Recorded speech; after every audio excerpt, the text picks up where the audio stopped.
Well, things got a little hot and heavy up on Capitol Hill today.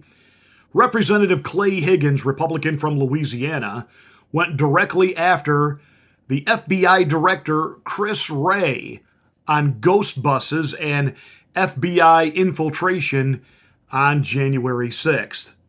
Oh, this is going to be good. Stick around. Let's get ready to rumble! You can't handle the truth. I'm surviving at the top of the line.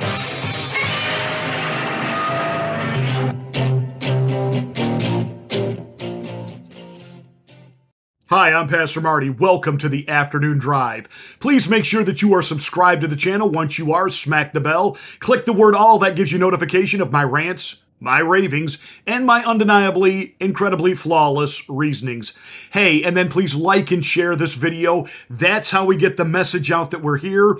And unlike the fact that Nikki Haley, who's now running to apparently not only out the algorithm of the tech media platforms, but that they also make sure that all accounts are officially verified so that they know exactly who is posting what, so we can decide what is and is not approved.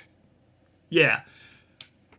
No wonder the establishment on both sides of the aisle have really got the hots bad for Nikki Haley right now. And no wonder they hate Vivek Ramaswamy for trying to take her down. But that all said, please tell people about this channel. That's how we get the word out, because we certainly know YouTube isn't going to do it for us. And remember, what I say here could make you mad, and I don't care as long as I made you think. Representative Clay Higgins from Louisiana has about lost his patience with the FBI director, Chris Wray. I don't blame him. We've all lost our patience with Chris Wray, these deep state swamp dwelling vermin that literally pulled off a coup. I am sick and tired of hearing Donald Trump and MAGA Republicans referred to as people that are a, quote, threat to the democracy. You've got the media in meltdown mode right now because Donald Trump recently gave an interview where he was asked point blank, so if you get reelected, are you going to seek revenge on the people than what they've done to you? And he goes, yeah, I might do that. And, Joe Schmuck Scarborough, Mr. Magoo with those stupid glasses and that pole dancing, gentleman's club reject of a wife he has, Mika Brzezinski, and all of the ilk panelists that they have over there on their program, as well as CNN, are in this meltdown mode. And Jen Psaki, Peppermint Patty, who used to be the press secretary for Joe Biden, they're all in this meltdown mode that Donald Trump is going to weaponize the Department of Justice. He can't do that. This is an attack to democracy. Wait, whoa. Time out. Who's attacking democracy? Who has put Donald Trump under indictment 4 times? We have the Attorney General of New York talking incessantly throughout her entire campaign. She had one mission and one mission only, not to make New York safer for New Yorkers, not to actually deal with the crimes that are happening there. No, nay, let those people walk. We can have mass shoplifting and people smashing out windows and, basically emptying out the entire first floor of the Macy's department store. We're not going to do anything to them. Macy's can afford it, and they ought to be giving this stuff away to these crackheads and these gangbangers and these thugs. No. There's only one mission in this life. I must stop Donald Trump. That's the Attorney General of New York. Who's weaponized the DOJ?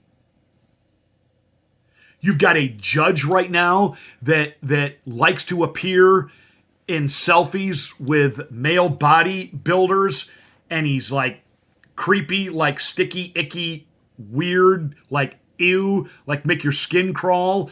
And he's the one that's trying to now strip Donald Trump of his businesses and saying that Mar-a-Lago's only worth $18 million. Who's weaponized the justice system? As the New York Attorney General sits there and smirks and sneers at Donald Trump Jr.?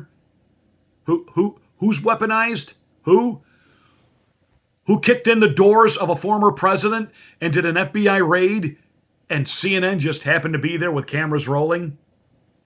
Who's weaponized the DOJ? Who is arresting their political opponents? See, Donald Trump's biggest mistake is that he didn't lock up Hillary. And so now they're just losing it. They can't believe that he would actually say that while the Democrats are actually doing that. And some of us said right from the beginning with what happened on January 6th, something's not right here. And I know from firsthand accounts of people that I talked to who were there that day that, I was getting phone calls early in the morning like, it's really weird. There's just not much of a security presence around. And the security that is here is very friendly and letting us in places that, there's just something off here. And then a couple hours later, yeah, there was something off. And some of us, we're not saying that there weren't some nut Trump supporters there that day. But let's break it down. When a leftist like Jimmy Dore gets it and says, hey, when all of these MAGA gun-loving nuts show up for a rally to take over the government, you know what they forgot? Their guns. They were unarmed.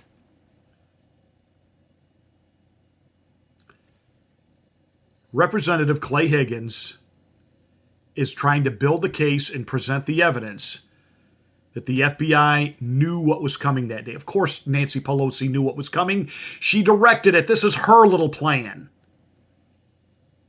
Remember, the Speaker of the House is in charge of the security on Capitol Hill. And I promise you, for any other type of gathering or rally, there's 100 times more security present than needed. Except on January 6th, like they wanted something to happen. Nancy Pelosi wanted it. The only thing that she is angry about is there wasn't actual bloodshed.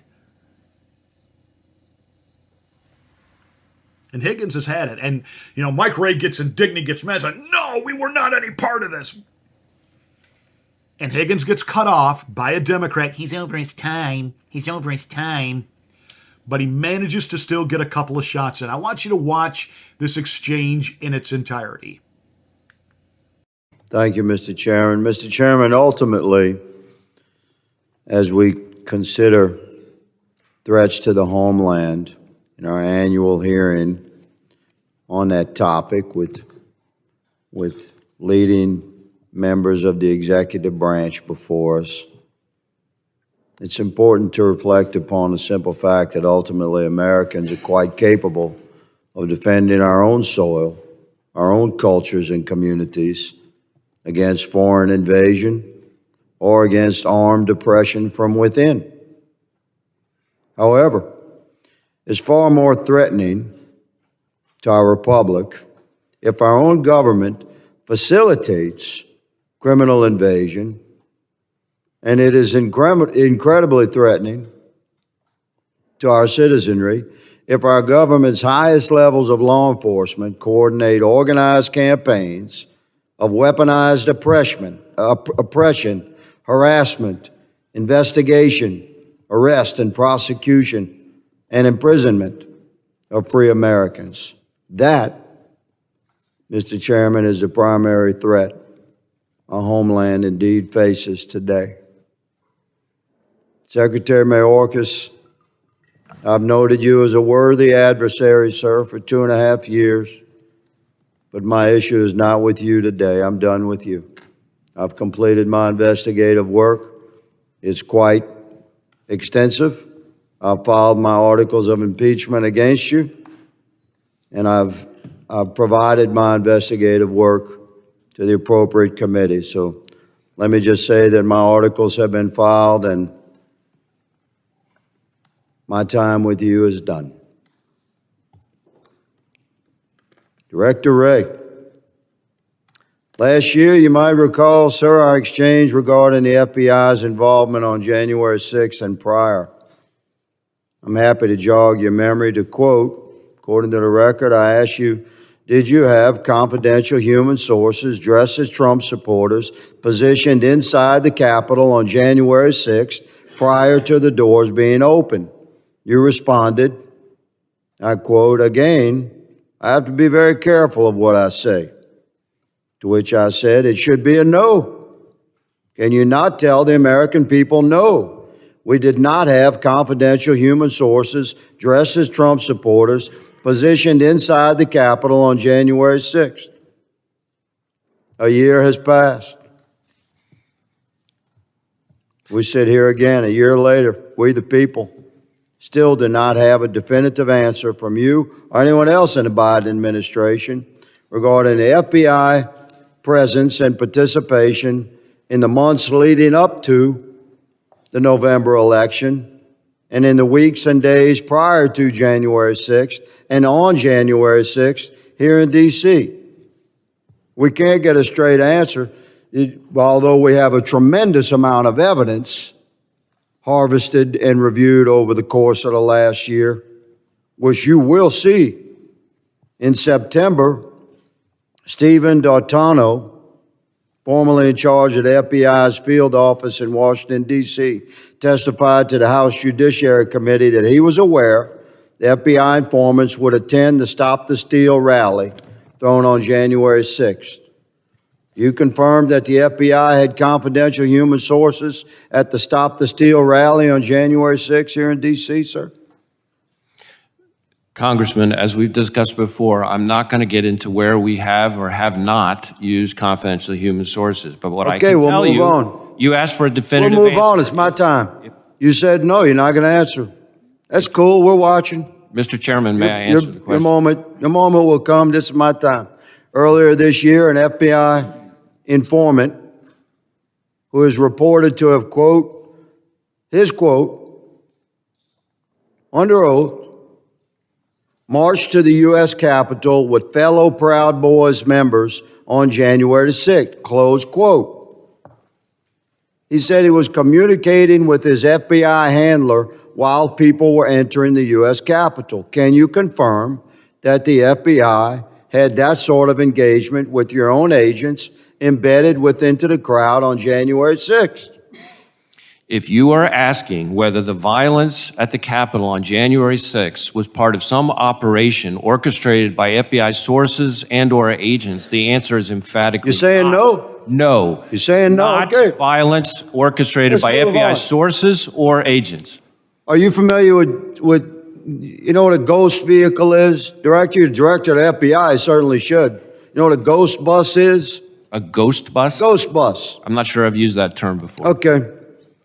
Well, it's pretty common in law enforcement. It's a vehicle that's used for secret purposes. It's painted over. These two buses in the middle here, they were the first to arrive at Union Station on January 6th, 0500. I have all this evidence. I'm showing you a tip of this iceberg. Mr. Chairman. These two buses Mr. are Chairman. painted completely white. These buses are nefarious in nature and were filled with FBI informants dressed as Trump supporters and deployed onto our Capitol on January 6th. Your day is coming, Mr. Ray. Boom. There it is. Now, as much as we cheer on a guy like Clay Higgins and thank him for what he's doing, there's this part of us that know nothing's going to happen to Christopher Wray. He's going to keep his job, keep his pension. He's never going to see the inside of a jail cell. These people pulled off a coup. They're the threat to democracy. But hey, Higgins, you're over your time. Besides, we've got more important things to talk about, like protect the world from Orange Man. Two-tier justice system. But hey, it's okay, because Joe Scarborough and his wannabe centerfold wife, they're on it. They're going to protect democracy.